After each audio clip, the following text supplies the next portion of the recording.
অনেক দিন আগে থেকে আমি একটা রেমেডির রিকোয়েস্ট পাচ্ছিলাম, কিন্তু আমি নিজেই অনেকগুলো মাস যাবত ইনঅ্যাক্টিভ, তাই আর ভিডিওটা মেক করা হয়নি। কিন্তু দেরি করে হলেও আমি কিন্তু রেমেডিটা তৈরি করছি।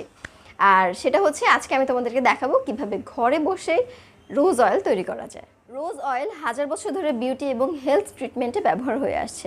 তেলের রানী হিসেবে পরিচিত এই অয়েল, এটার ঘ্রাণ, পাওয়ারফুল টপিক্যাল অ্যাপ্লিকেশন এবং ইমোশনাল বেনিফিটসের জন্য এটা সবাই খুব পছন্দ করে। তাছাড়া তোমার স্কিনকে ইউথফুল, হেলদি, গ্লোয়িং দেখানোর জন্য রোজ অয়েল খুবই গুরুত্বপূর্ণ ভূমিকা পালন করতে পারে, যার কারণে স্কিন কেয়ারে রোজ অয়েল খুবই জনপ্রিয়। তাছাড়া গোলাপের পাপড়ি অ্যান্টিঅক্সিডেন্ট, ভিটামিন এবং এসেনশিয়াল ফ্যাটি অ্যাসিড দ্বারা পরিপূর্ণ। অ্যান্টি ইনফ্ল্যামেটরি এবং অ্যান্টিব্যাকটেরিয়াল প্রপার্টিজও গোলাপের পাপড়ির মধ্যে রয়েছে, যার কারণে ফেসের স্কার রিমুভ, স্ট্রেস রিলিফ, ময়শ্চারাইজিং এবং ব্লাড সার্কুলেশন বাড়ায়।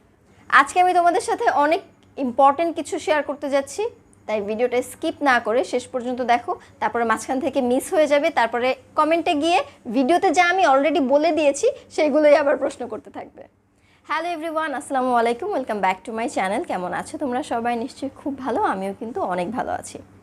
যারা আমার চ্যানেলটি আজকে প্রথমবার দেখছো তারা অবশ্যই আমার চ্যানেলটি সাবস্ক্রাইব করবে, আর যারা এতদিন পর্যন্ত দেখেছো কিন্তু সাবস্ক্রাইব করো নাই তারাও এখন সাবস্ক্রাইব করে ফেলো। তাহলে কি হবে, আমি পরবর্তীতে স্কিন কেয়ার এবং হেয়ার কেয়ার রিলেটেড যেই ভিডিওসগুলো আপলোড করব তার নোটিফিকেশন তোমার কাছে সবার আগে যাবে। তাছাড়া তোমরা যদি তোমাদের এই রিলেটেড কোনো ভিডিওস আরও দেখতে ইচ্ছা হয় তাহলে আমার চ্যানেলটা ভিজিট করতে একদম ভুলবে না, সেখানে কিন্তু অনেকগুলো ভিডিও অলরেডি আছে। গোলাপ থেকে তৈরি করা যায় 3 ধরনের তেল, এর বাইরে কোনো প্রকারভেদ আছে কি না সেটা আমার জানা নেই। আমি যেই 3টা জানি সেটা সম্পর্কেই তোমাদেরকে বলি। 1 নাম্বার, রোজ ইনফিউজড অয়েল। এই অয়েলটা তৈরি করার জন্য একটা কেরিয়ার অয়েল এবং কিছু গোলাপের পাপড়ির প্রয়োজন, ব্যাচ শেষ। দ্বিতীয় হচ্ছে রোজ এসেনশিয়াল অয়েল। এটি খুবই পাওয়ারফুল অ্যারোমা ক্রিয়েট করে এবং এটি তৈরি করার জন্য কিছু এক্সপেন্সিভ টেকনোলজি এবং এক্সপেন্সিভ কিছু উপাদানের দরকার পড়ে। রোজ এসেনশিয়াল অয়েল রোজ ইনফিউজড অয়েলের চেয়ে অনেক বেশি ব্যয়বহুল এবং কমার্শিয়াল। প্রায় সকল স্কিন কেয়ার প্রোডাক্টে, সকল অথবা বেশিরভাগ বলা যায়, বেশিরভাগ স্কিন কেয়ার প্রোডাক্টে এই রোজ এসেনশিয়াল অয়েল পাওয়া যায়। গোলাপের মধ্যে তেলের পরিমাণ এতই কম থাকে যে প্রতি ml তেল তৈরি করার জন্য প্রায় 3 কেজি পরিমাণ গোলাপের প্রয়োজন পড়ে। তৃতীয় হচ্ছে রোজহিপ অয়েল। রোজহিপ অয়েলকে রোজহিপ সিড অয়েলও বলা হয়। রোজহিপ সিড অয়েল গোলাপের বীজ এবং গোলাপ গাছের ফল থেকে তৈরি হয়। রোজহিপ সিড অয়েলে স্কিন নারিশিংয়ের জন্য প্রয়োজনীয় ভিটামিন এবং প্রয়োজনীয় ফ্যাটি অ্যাসিডে পরিপূর্ণ। এটি সাধারণত আমন্ড অয়েলের মতো ভিটামিন এবং মিনারেলসে পরিপূর্ণ ক্যারিয়ার অয়েল হিসেবে ব্যবহার করা হয়। এবার চলে আসি কিভাবে আমরা রোজ অয়েল বানাবো এবং এই 3 ধরনের রোজ অয়েলের মধ্যে কোন ধরনের রোজ অয়েলটা আজকে আমরা তৈরি করব। যেহেতু রোজহিপ অয়েল অথবা হচ্ছে রোজ এসেনশিয়াল অয়েল এগুলো আসলে ঘরে মেক করা পসিবল না, এগুলো ইন্ডাস্ট্রিয়াল বিষয়। তো ঘরে যেটা মেক করা পসিবল সেটা হচ্ছে রোজ ইনফিউজড অয়েল। আর এর জন্য আজকে আমি নিব হচ্ছে 3টা গোলাপ। আমি আরও কয়েকটা গোলাপ আনতে চাইছিলাম বাট আনা হয় নাই। তো যাই হোক, এই 3টা গোলাপের পাপড়িগুলো আমি ছাড়িয়ে নিব। তোমরা প্রয়োজন পড়লে ওয়াশ করে নিতে পারো, আবার ওয়াশ না করলেও হবে, বাইরের কয়েকটা পাপড়ি ফেলে দিলেই হবে। তাহলেই মানে ভেতরে তো আর ময়লা যায় না, আর ওইরকম কোনো ময়লা থাকেও না। সো তোমরা যদি চাও ওয়াশ করে নিতে পারো, কিন্তু ওয়াশ না করাই ভালো। এটা ডাবল মেথড বয়েলিংয়ে এটার থেকে তেলটা বের হবে, অথবা এটার গুণাগুণগুলো ক্যারিয়ার অয়েলের মধ্যে চলে যাবে। সো ওয়াশ করলে হবে কি, ওটার মধ্যে পানি থেকে যাবে, আর পানি থাকা মানেই হচ্ছে এই জিনিসটা বেশি দিন পর্যন্ত তোমরা রাখতে পারবে না। রোজ অয়েল ডিপ্রেশনের বিরুদ্ধে লড়াই করে, যার কারণে এটি অ্যারোমা থেরাপিতে খুবই জনপ্রিয়। অ্যারোমা থেরাপি হলো হিলিং ট্রিটমেন্ট, স্বাস্থ্য এবং সুস্থতার জন্য উদ্ভিদের নির্যাস ব্যবহার করে এই ট্রিটমেন্টটা করা হয়, যদিও বাংলাদেশের প্রচলন নাই মনে হয়। এবার এই যে 3টা গোলাপের যে পাপড়িগুলো আমি নিয়েছি এগুলো একটা কাচের জারে আমি ট্রান্সফার করব এবং এই জারটা মানে পাপড়িগুলো যেন ডুবে যায় সেই পরিমাণ ক্যারিয়ার অয়েল আমি এটার সাথে অ্যাড করছি। এবং আমি ক্যারিয়ার অয়েল হিসেবে নিচ্ছি হচ্ছে নারকেল তেল, এক্সট্রা ভার্জিন কোকোনাট অয়েল।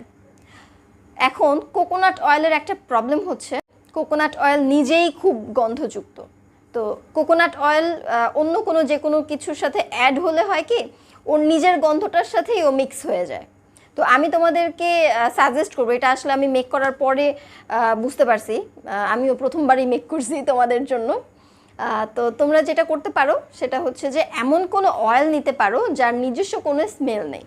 এটার পরিবর্তে অলিভ অয়েল নিতে পারো, যেন গোলাপের স্মেলটা বুঝতে পারো। এরপরে আমি এই জারটাকে মুখ বন্ধ করে, একদম ভালোভাবে বন্ধ করে, এটা আমি একটা হাঁড়ির মধ্যে দিব, যেই হাঁড়িতে আমি আগে থেকেই পানি রেখে দিয়েছিলাম এবং পানিটা অলরেডি তখন একটু গরম ছিল। তো ওই হাঁড়ির মধ্যে আমি এই জারটা দিব, যে জারের মধ্যে আমি পাপড়ি এবং এসেনশিয়াল অয়েল না, ক্যারিয়ার অয়েল দিয়েছি। এটা ওই জারের মধ্যে, হাঁড়ির মধ্যে দিয়ে আমি এটাকে রেখেছি 3-4 ঘন্টা। 3-4 ঘন্টার কম হবে না, মানে বেশি ছাড়া কম হবে না। তোমরা চাইলে আরও কিছু সময় বেশি রাখতে পারো, কিন্তু কম না রাখাই ভালো, কারণ এটা যেহেতু ডাবল বয়েলিং মেথডে আমি ইনফিউজড করছি, সো এই জন্য আমার মনে হয় যে একটু সময়টা বেশি হলেই ভালো হয়।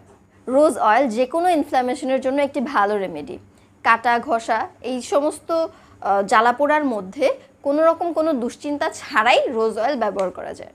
এটি ইন্টারনাল এবং এক্সটার্নাল উভয় ইনফ্ল্যামেশনের জন্যই ভালো কাজ করে। তাছাড়া অ্যান্টি এজিংয়ের জন্য তোমার স্কিন কেয়ার রুটিনে রোজ অয়েল তুমি অ্যাড করতে পারো।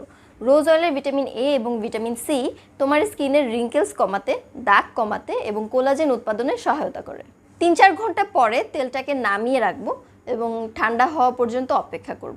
তোমরা চাইলে এটাকে কিছুদিন রোদ্রে দিতে পারো, বেটার হয়।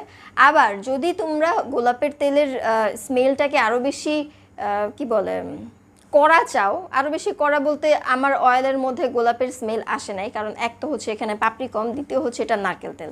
তোমরা যদি কোনো স্মেললেস তেল দিয়ে, স্মেললেস ক্যারিয়াল অয়েল দিয়ে গোলাপের তেলটা মেক করতে চাও, তাহলে সেখানে আরও বেটার হবে।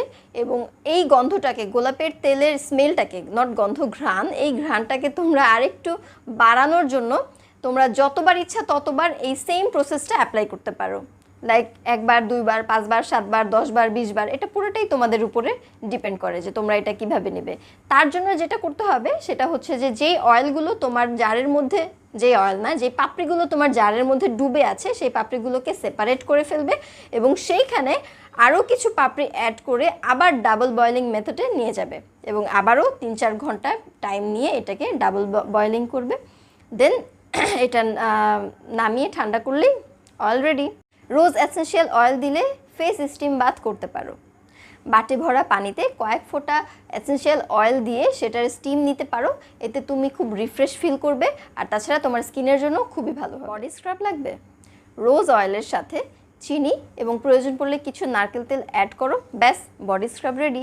এসেনশিয়াল অয়েল কিন্তু সরাসরি, এসেনশিয়াল অয়েল যে কোনোটা, সেটা রোজ এসেনশিয়াল অয়েল হোক, টি ট্রি হোক, ল্যাভেন্ডার হোক, কোনো এসেনশিয়াল অয়েলে তুমি সরাসরি ফেসে অ্যাপ্লাই করতে পারবে না। রোজ অয়েলের অ্যান্টিসেপটিক বৈশিষ্ট্য তোমার মাথার ত্বকের ময়লা দূর করবে, যার কারণে তোমার ক্লিন স্ক্যাল্প আর হচ্ছে স্ট্রং ফলিক্যাল তোমার চুল পড়া বন্ধ করবে এবং চুলের গ্রোথও বাড়িয়ে দিবে। সপ্তাহে 2 বার রোজ অয়েল প্লাস কোনো এসেনশিয়াল অয়েল মিক্স করে যদি তুমি তোমার চুলে অ্যাপ্লাই করো, তাহলে তোমার চুল দেখতে সিল্কি এবং শাইনি হবে। ক্যারিয়ার অয়েল হিসেবে argan oil, jojoba oil, almond oil নিতে পারো। আমি চেষ্টা করেছি সবচেয়ে ইজি ওয়েতে তোমাদেরকে গোলাপের তেলটা মেক করে দেখাতে। আই হোপ ভিডিওটা তোমাদের কাছে ভালো লেগেছে। যদি ভালো লেগে থাকে ভিডিওতে লাইক দিবে, আর আমি কিন্তু অপেক্ষা করছি তোমাদের কমেন্ট এবং তোমাদের প্রশ্নের জন্য। যে কোনো ধরনের প্রশ্ন করতে একদমই দ্বিধাবোধ করবে না, আমি চেষ্টা করব আমার জ্ঞানে যতটুকু হয় সেইভাবে তোমাদেরকে রিপ্লাই করার। নেক্সট ভিডিওতে তোমাদের সাথে ইনশাল্লাহ আবার দেখা হবে। ততক্ষণ পর্যন্ত সবাই ভালো থেকো, আল্লাহ হাফেজ।